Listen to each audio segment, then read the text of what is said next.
Greetings, greetings, greetings, greetings, greetings. Greetings and great rising, greetings and great rising. Good afternoon or good evening. Wherever you are in your day, wherever you are on your journey, welcome, welcome, welcome, and welcome back, baby. Yes, how y'all feeling this rising on this Monday, on this moon day, on this day of Papa like ba, ashe, aye, bo, bo. Yo, I am enjoying this spring sun. It's coming on through. So, baby, rock with the kid because she is charging, allowing that sun to grace her melanin and charge her up to absorb that energy. That energy, baby. Yes, yes, yes, and yes. For those that are new here, my name is Robin, the creatrix of Amethyst and Clover, where we discuss, commune, chop it up, talk about any and everything spiritually. Come through my Uncle Lee. Yes, baby. Yes. I wanted to do this video in regards to a revelation. My left ear is ringing. Yes, messages are still coming through. Aye, boo, boo. But a revelation in regards to my ancestor. This is a trigger alert. This is definitely in regards to my sister who was born before me. She lived a few days and then she ascended. Ashe.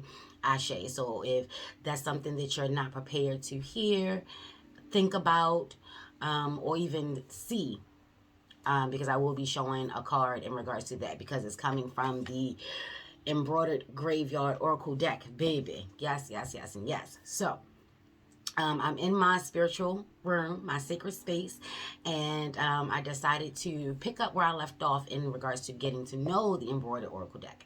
And where I left off was card number 6. Be present. Oh, and look at that. And this is such a beautiful card. If you can see, your ancestors are giving you your flowers, telling you how much they love you and how proud they are of you, and to encourage you to live, baby, live. You know, they're no longer on this realm, so they cannot experience or enjoy physically the things that we can still enjoy. So they are encouraging us to live our life, baby, to live, to laugh, to love, to dance, to cry, to smell the roses. I mean, she embroidered this and did her magic to put it into these cards, baby. Yes, and I felt like that was so fitting, and it was so soothing, and it was so on point, and I was just in my whole yes, yes, yes. And as I'm communing and reading the card and just taking it all in and feeling myself being present, the deck called out to me.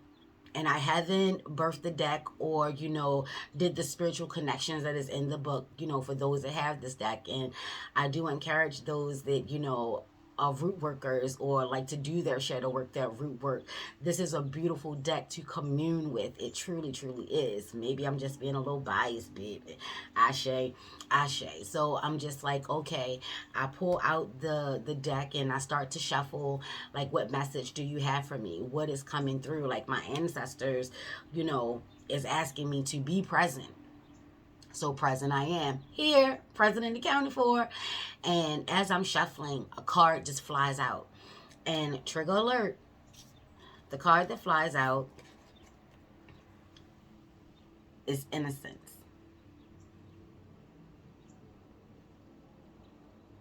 Ashe, ashe.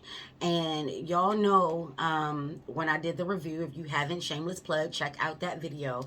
But I wasn't sure if I was going to be keeping this card or how I would use this card, or, because when I first saw it, I did get that fluttery, flipping, a little anxiety feeling in my gut, and I was just like, I don't know. And the author felt the same way with this card, but she felt as though that she had to include it because she didn't want any of the babies to feel like they weren't a part of their families, because they were, no matter what happened. Ashe, ashe, so peace. And I want to give her so much gratitude, so much love and thanks for including this card because it really did help me. Ashe, ashe. So when the card, it shot out, and I was just like, okay, hit face down. So it was already like, prepare yourself, and I'm just like, not thinking it would be the innocence card, and I flip it over, and again, I feel this fluttery, flippy, a little anxiety type feeling inside of me. So I'm like, yo, what is up with that? And I'm like taking a look at it, and I'm like, well, let me just read the book. Let me just pull it out. Maybe it doesn't mean what I think it means, even though there's no mistake in it. The baby is swaddled, there's butterflies all around, is out in space, you know, and it is in its skeletal form. So my mind, you know, but I'm like, well, maybe it's not. But I open a book, and sure enough, there's a trigger alert. She actually has trigger alert before she even gets started, and she starts to talk about why she included this card in the deck. And I'm, again, so grateful. So then I'm reading the spiritual aspect of it, and then I'm reading the introspect aspect of it, and it's really just coming through. And I'm just like, you know, is it something, you know, going on with me? Like, is it, you know, what is it? Because she was stating that it could be a baby that has ascended, or a baby that is still living but bringing a message to you, you know. So I had a miscarriage maybe like 20 years ago. Didn't even know I was pregnant. You know, wasn't like, it was very, very early. Let's just put it to you that way.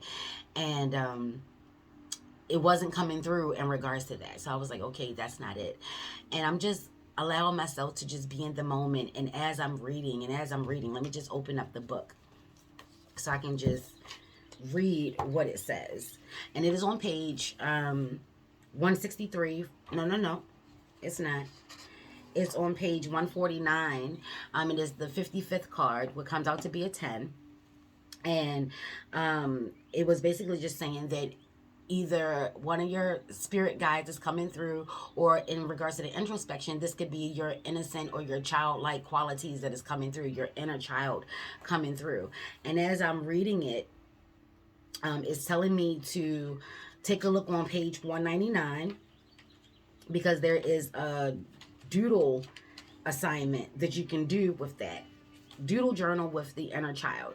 Now I just want to read this part because I just want to share.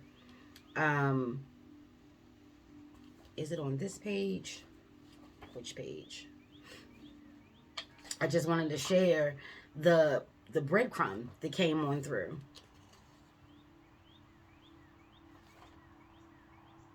Here it is. So the ritual. It says, have a little think about what you used to doodle as a child. For me, it was cats, particularly Marie from Disney, the Aristocats. And she always had a huge triangle head, and also fairies, so many flower fairies, Ashe, Ashe. And I immediately just bust out laughing, you know, because I have a cat, my familiar. Her name is Marie. Ashe. So when I see that, and we're talking about being present, and then I'm being asked to, you know, commune, and then the innocence card comes out, I start thinking about my family. You know, Marie is a family name in my family. And then I started thinking about my grandmother, who was a Marie, my mother. And then that's when it hit. That's when that connection came into place.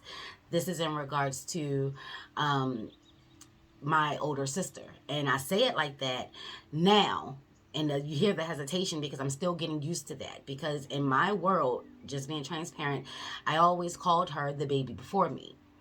And I'm sitting here and I'm communing, and I'm just like, oh my gosh, you're definitely coming through. It's you, you know. And I'm just having such a wonderful moment, and I'm thinking back, and, you know, my mom, who was an ancestor, Ashe Nettie Cornelia, Ashe, Ashe, Ashe. On her 80th birthday, we did a recording, you know, we did a video shoot, and was asking her questions that we wanted to know. We knew that she was getting up in age. You know, 80 is definitely a milestone. So we took that opportunity, that time, to ask our mother, auntie, grandmother, cousin, you know, the family was there, questions that, you know, we wanted to know. And my question was, about the baby before me. And my sister, who is also an ancestor, come through, my big sister, my big sister Veronica, come through. She told me years ago that mom had a baby, and she lived for 10 days, 55. She lived for 10 days, and then she passed. Her name was Robin. Shit fucked me all the way up. We'll dig into that later, but I had a whole identity crisis. When I say later, I mean another video. I had a whole identity crisis for years in regards to that. But on that day, my mom's birthday, I asked her, who is a spring baby. Her birthday is coming up April the 20th. Ashe, Ashe. And I wanted to know, why did she name me Robin if the baby before me name was also Robin? And my mom was like, no, the baby didn't have a name. And I'm just like challenging her. I'm like, yeah, because Veronica told me that you did. You don't, I'm okay with it now. I just want to know why. And she looked me square in the face and was like, no, Robin, she didn't have a name. We knew she wasn't going to make it. So we never gave her a name. Ashe, Ashe.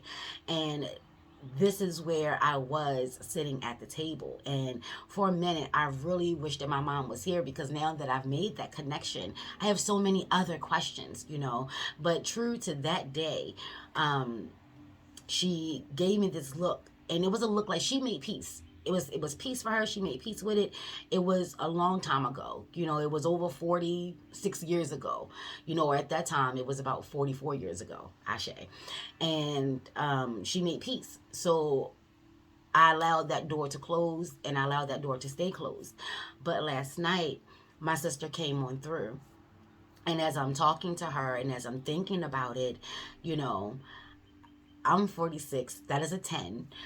This is 55. That's a 10. She lived for 10 days, all these 10s. And all last year, 10-10 was popping. 10-10 was popping, was popping, was popping, was popping. And I had to acknowledge that even before my birth, there was a connection between she and I. Once I was born, there was a real connection between she and I, because if it wasn't for her, I may not be here. I can guarantee you, if it wasn't for her, I wouldn't be here. So once my parents experienced that loss, my dad really wanted to have another baby. Here I is.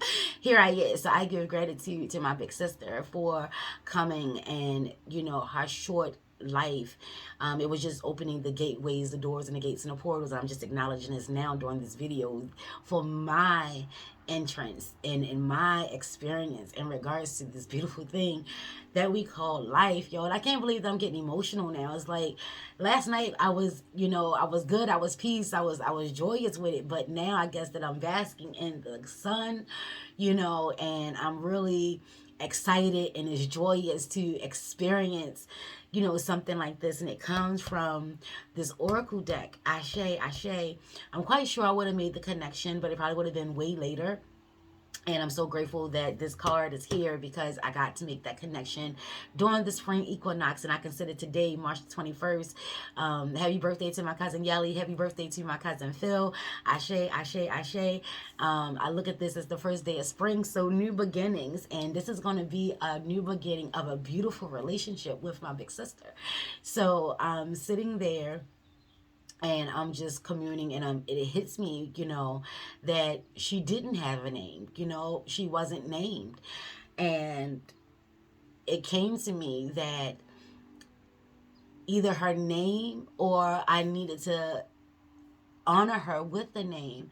And what better name than my family name, Marie, So I just want to share with the world that I've made a connection, a strong, beautiful connection with my older sister, Marie. I love you, I love you, I love you. And it's so crazy, because when I do my rising libations, I call out as many ancestors as I can. And then I'll acknowledge for those that I don't know, don't remember, things like that. And she's like, hey, even in me saying that, I never felt her in my spirit. It wasn't like I'm just acknowledging her along with all the others. She never came into play, but she has been rocking with the kids so solidly and so hard, and she loves me, and she's letting me know that she's so proud of me, and she's proud of the work that I'm doing, and, really taking the time to get to know our ancestors and work with our ancestors, because if I didn't, then who knows, I may not have ever, made that connection, and that she's been here with me. She's rocking. Sorry, I'm emotional. Spitting tears is flying, baby. Spitting tears is flying. Sorry, not sorry. But yes, she's here, and she's happy, and she's proud, and she loves me. And I love you too, Marie. I love you too. I love you too. Yeah, so this spiritual work, it really does work, and it happens in at the most amazing times, you know, especially when you're not looking for it. Like, I was not looking for that. I was not looking for that. I was just getting to know the deck, taking a look into to study the cards, and, you know, just commune. I said before that I definitely wanted to read the book and get to know the cards, and before I even decided to birth the deck or do the spiritual connection and everything, and even pick ancestors to represent the cards. And Marie just came on through. I'm not going to show the card again, but she just came on through and was like, yes. So anytime that I see the Innocence card, if I was ever doubtful, it didn't have any concreteness in regards to whether I was going to rock with this card, use this card, how was I going to use this card, she came on through. So if I do personal readings for myself, yes, she will definitely be in the deck, because that will definitely symbolize my older sister, Marie, Ashe. If I'm doing readings for YouTube or for my group, or any private readings, I'll definitely take her out of the deck. This card is really for me. Ashe, Ashe, Ayi, Boo, Boo, Ashe, Yo. So yeah, let my ancestor Marie, my older sister, come through to encourage us all to be present, to live in the moment, to smell the flowers, to enjoy our success, to commune with nature, be positive, rock with your highest vibration, but don't exclude, count out, or try to kill your ego, your lower vibration. Every facet of you plays a part, in every facet of you is worthy. It is worth the time, the love, the commitment, the dedication to explore, because it just brings you closer to you, and it brings you closer to your loved ones, your angels, your spirit guides, your Jesus, Buddha, Muhammad, Allah, older the man, however it is that you rock, baby, however it is that you rock. Yesterday was Obatala and Nanabolo Close Day. For me, Nanabolo Close also rocks on Monday for me, along with Papa Legba. You know, Papa Legba is the gatekeeper. So doors and gates and portals open, and my sister came through in such a loving way. My mother came through. Our big sister came through. Shout out, shout out, shout out. Yes, I made jambalaya last night as an ode to spring and an ode to winter. You know, the last winter meal. NOLA has been coming through. It has just been so much beauty that is taking place from this oracle deck. I cannot give my gratitude enough for this deck, baby. It has opened the doors for me to actually see my big sister clearly, and I'm so grateful that I make her happy. I'm so grateful that she's proud of me. I'm so grateful that we have this bond. Yes, Marie. Yes, yes, yes, and yes. I'm so grateful. So grateful. So I hope that this gives you peace in regards to shadow work. I am a shadow worker. I am a root worker, meaning I commune with my ancestors. I work with my ancestors. I commune and work with my Orishas, my spirit guides, my spirit animals. Yes, divine source, the creator. Yes, Iwa, Earth, Gaia. I rocks with it all, the as above and the so below. This is my human experience. This is my life. This is my journey. This is my personal path. And I'm so here for it, baby. I'm so proud of me. Beat your drum, baby. Beat your drum. Shadow work is hard work. Shadow work can be scary, but as you can see, it is so necessary, and it is so vital, and it is such beauty. And this is why I love the embroidered tarot, because again, she used her embroidery to help dig herself out of severe depression and to keep her in a harmonious, high vibrational, balanced space. It doesn't mean that we will never be sad, lonely, depressed, scared, having anxiety attacks and all the rest of it. It just means that we now acknowledge the triggers, because triggers aren't good and triggers aren't bad. They just are. For me, triggers allow me, to focus, to hone in. When that card flipped over and I felt that fluttery, flippy thing, I'm glad that I tuned in as opposed to just ignoring it. You know what I'm saying? Because I wouldn't had this moment that I had during the spring equinox, that rebirth phase. So I'm looking at this as a way of my sister being reborn. She has a name. She's been released. She's free to fly, baby. She's free to fly. And I'm so grateful that she chose me and I chose she. Ashe, Ashe. Yes, thank you so much for checking out this video. Like, comment, and subscribe. Let me know how it made you feel. Let me know if you've had any type of feelings or connections or experiences like that as you're on your spiritual journey, baby. Comment down below. I love to commune. May no ill thought, words, curses, hexes, spells, negative energy, low vibration cross you, your aura, your head space, your auric, your field, your body space, or your aortic field. Ashe, ashe, that is your heart space. Remain open yet protected. Allow this new energy, this new lease on life. Happy New Year, baby. Happy New Year. And if you're not having the day that you want to have, and it is way too dope, peace, powerful, potent, love-filled on this Monday, take it to the crossroads. Take it to your altar, baby. Ashe, ashe, Papa Legba loves popcorn, Coke, candy, Coca-Cola, that is. Candy, tobacco, 4 pennies, ashe, ashe, sweets, do what you do. I'm about to pop that popcorn right now to give my love, my honor, my gratitude for allowing the doors, the gates, and the portals to be open so me and my sister can have this moment. Yes, if you're not having the day that you want to have, you change that shit, baby. Peace.